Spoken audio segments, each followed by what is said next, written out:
Hello, আমি বৃষ্টি SB satisfied live চ্যানেলে সবাইকে স্বাগত জানাই। তো আজকে আমি গ্রামের বাড়িতে আমি আর আমার আম্মাজান মিলে পিঠা বানাবো। এই যে আম্মাজান আতপ চাল আগের থেকে ভিজিয়ে রেখেছিল, এখন পানিগুলো ছড়িয়ে নিল। আর আমাদের নিজের বাড়িতেই ঢেঁকি আছে, ঢেঁকিতে কোটা হবে চাউল। তো আমি পাড়াচ্ছি আর আমার আম্মাজান এদিকে হাত দিয়ে করছে, কারণ এইটা আমি কেন জানি পারি না। হাত দিয়ে করাটা পারি, কিন্তু আমার কেন জানি ভয় লাগে, মনে হয় যে ঢেঁকির পাড়াটা মনে হয় আমার হাতের উপরে এসে পড়বে। তো এই কাজটা আম্মু করে, আর আমি সব সময় ঢেঁকিটা পাড় দিই আর কি, পা দিয়ে। আর আম্মু হচ্ছে এটা করে, কারণ এটা আমার কেন জানি ভয় লাগে। গ্রামে কিন্তু এরকম পিঠা বানানো মায়ের সাথে অনেক ভালো লাগে।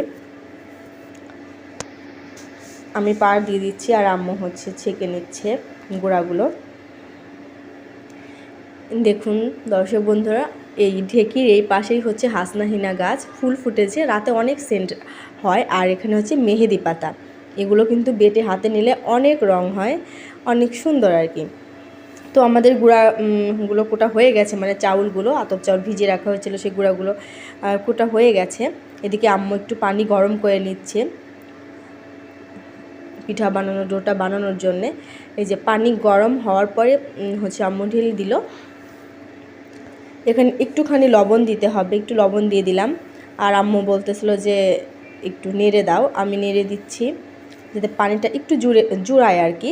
তবে এটা খেয়াল রাখতে হবে যে হাত যেন সই সই হয় এরকম আর কি, সহ্য করা যায় এরকম।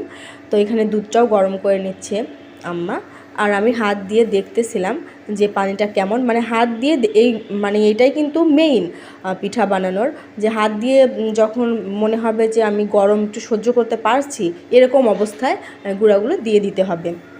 আমরা আজকে দুধ চিতই পিঠা বানাবো আর কি। আর শীতের দিনে কিন্তু এটা অনেক ভালো লাগে। আর গ্রামে তো আমরা এটা আঞ্চলিক পিঠা দুধ পিঠা বলে থাকি। আপনারা আঞ্চলিক ভাষায় কি বলেন? দুধ চিতই পিঠাকে আমরা দুধ পিঠা বলে থাকি আর কি। তো এই যে আমি হাত দিয়ে সুন্দরভাবে এগুলো করে নিচ্ছি, তারপরে চামচ দিয়ে করে নেব। প্রথমে আগে এইভাবে করে নিতে হবে হাত দিয়ে, আগে পানির সাথে মিশিয়ে নিচ্ছি। তবে সবসময় খেয়াল রাখতে হবে পানিটা, গরম পানিটা যেন হাত সহনশীল হয়, অনেক বেশি গরম না আবার একদম ঠান্ডা না। এটাই হচ্ছে এই পিঠা বানানোর মেইন। না হলে কারো কারো পিঠার মধ্যে দুমড়ো হয়ে থাকে, শক্ত হয়ে থাকে। এই যে গোলাটা এরকম হয়েছে, প্রথমে হাত দিয়ে করে নিতে হবে, তারপর একটা চামচের সাহায্যে সুন্দরভাবে করে নেবেন।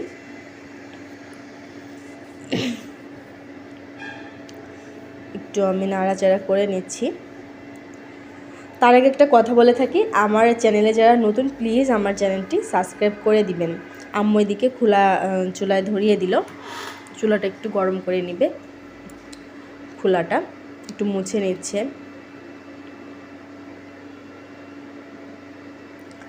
কে কে দুধ চিতই পিঠা পছন্দ করেন অবশ্যই কিন্তু জানাবেন, আমার তো অনেক ভালো লাগে।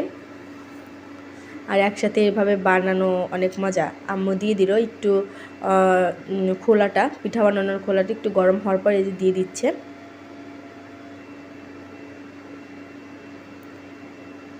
এই খোলা কিন্তু বিভিন্ন ধরনের হয়, গোল খোলা হয়, আবার চ্যাপ্টা হয়, অনেক রকমেরই হয় আর কি।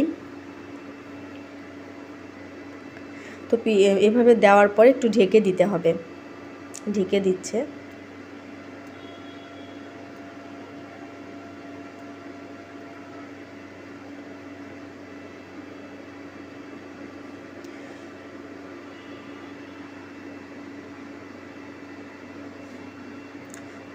একটু পরে ঢাকনাটা একটু তুলে দেখা হচ্ছে,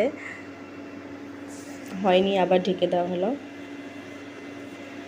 তো এখন হচ্ছে দেখা যাক কেমন হয় পিঠা। না, মনে হচ্ছে পিঠা ভালো হয়েছে। আর এই পিঠাটা কিন্তু একটু ছিদ্র হইলে ওইটা বেশি মানে নরম হয়, একদম সফট হয়, অনেক মজা লাগে। আর ছিদ্র না হইলে কিন্তু ভিতরে শক্ত থাকে, পিঠাটা খেতে মজা লাগে না। কিন্তু এই যে ছিদ্র কিন্তু হয়েছে। গরম গরম পিঠা এমনিতে শুধুও কিন্তু খেতে ভালো লাগে, এমনি শুধু মুখেও কিন্তু গরম গরম পিঠা কিন্তু অনেক মজা লাগে। আচ্ছা, এখানে গ্রামে একটা আঞ্চলিক কথা আছে, জানি না অন্য সব জায়গায় এটা বলে কিনা, মানে আমাদের এখানে কোনো পিঠা বানালে বা রুটি যাই বানাক না কেন, প্রথম খোলার যেটা বানানো হয় সেটা খেতে লাগলে বলে এই প্রথমটা খেও না, খাইলে হচ্ছে মেয়ে হবে কিন্তু। এরকমটা হচ্ছে অন্য সব জায়গায় বলে কিনা আমি জানি না, বাট আমাদের এখানে বলে, অনেক জায়গায় বলে, আমার জানাবেন কমেন্টে। তো ওইগুলো উঠানোর পরে পিঠা আবার দিয়ে দেওয়া হলো, আবার দিয়ে দেওয়া হচ্ছে, আবার ঢেকে দিব।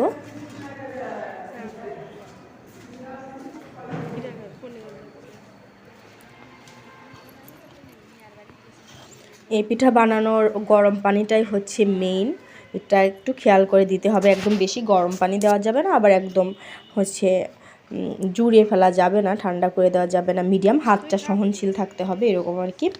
তো ওই পিঠাগুলো কিন্তু আমরা যে দুধ জাল দিয়ে রেখেছি এই দুধের মধ্যে দিয়ে দিব, দুধটা হালকা কুসুম গরম আছে, এর মধ্যে কিন্তু পিঠাগুলো দিব। আর যে খেজুরের যে রসটা ওটাও জাল করে রাখা হয়েছে, সব কিছু আর ভিডিওতে দেখানো যায় না দর্শক বন্ধুরা, অনেক বড় হয়ে যায় ভিডিও, তখন আপনারা দেখবেন না। তো দুধের মধ্যে, এই যে দুধের মধ্যে দিয়ে দেওয়া হচ্ছে পিঠাগুলো, আর ওই রসটা যে রেখেছি ওই রসটা কিন্তু পরে দিতে হবে, রসটা আমরা একসাথে দিব না। আমরা এইভাবেই করি, মানে আমার আম্মু এইভাবেই করে আর কি। অনেকেই কিন্তু দুধ আর হচ্ছে খেজুরের রস একসাথেও দেয়, একসাথেও দেওয়া যায়, কিন্তু আমার আম্মু ছোটোবেলার থেকেই দেখি আর কি যে এই যে রসটা মানে পরে দেয়, প্রথমে হচ্ছে দুধের মধ্যে সব পিঠাগুলো দিয়ে, পিঠা সব দেওয়া হয়ে গেলে তারপরে হচ্ছে এই রসটা ঢেলে দেয়, আমার আম্মু এরকম করে আর কি, অনেক মজা লাগে। তবে একসাথে দুধের সাথে দেওয়া যায়, তবে আমরা এভাবেই দিই, কিন্তু পুরো ভিডিও সবটা দেখানো সম্ভব না, অনেক বড় হয়ে যাচ্ছে, আমি হচ্ছে শর্টকাট দেখাচ্ছি আর কি, আপনাদের সাথে শেয়ার করছি, এটাই আর কি। তো এই যে সবগুলো দেওয়া হয়ে গেছে, তারপরে রসগুলো দেওয়া হয়ে গেছে, ফাইনালি দেখুন পিঠাগুলো আর কি, আমি রসটা দেওয়াটা দেখাইনি বন্ধুরা। তো আজকের হচ্ছে ভিডিওটা কেমন লাগলো অবশ্যই কিন্তু বলবেন। আর পিঠাগুলো দেখুন এখনই কতটা হচ্ছে ভিজে গেছে, তো রাতে রাখার পরে সকালে কিন্তু আরও একদম সফট হয়ে যাবে, একদম ভেঙে যাওয়ার মতো হয়ে যাবে, অনেক মজা লাগে এরকম, ভিতরে একটু শক্ত নেই। এই যে দেখুন ফাইনালি একদম ছিদ্র ছিদ্র পিঠা, অনেক মজা। তো আমার ভিডিওটি কেমন লাগলো অবশ্যই বলবেন। আর কে কে এভাবে বাসায় মায়ের সাথে এভাবে পিঠা বানান ঢেঁকিতে চাল কুটে, অবশ্যই কমেন্ট বক্সে জানাবেন। আর চ্যানেলে যারা যারা নতুন, চ্যানেলটি সাবস্ক্রাইব করে সাথেই থাকবেন, কমেন্ট করে অবশ্যই জানাবেন। আর ভিডিওটি ভালো লাগলে অবশ্যই একটি লাইক করে দিবেন। এটা কিন্তু পিঠা যে খাচ্ছি এখন প্লেটে নিয়ে, এটা কিন্তু হচ্ছে এই পিঠা যে হচ্ছে খাচ্ছি, এটা কিন্তু সকালবেলা খাচ্ছি আর কি, আমি এটুকু আপনাদের সাথে শেয়ার করলাম। তো যাই হোক, আজকের মতো বিদায় নিচ্ছি, আল্লাহ হাফেজ।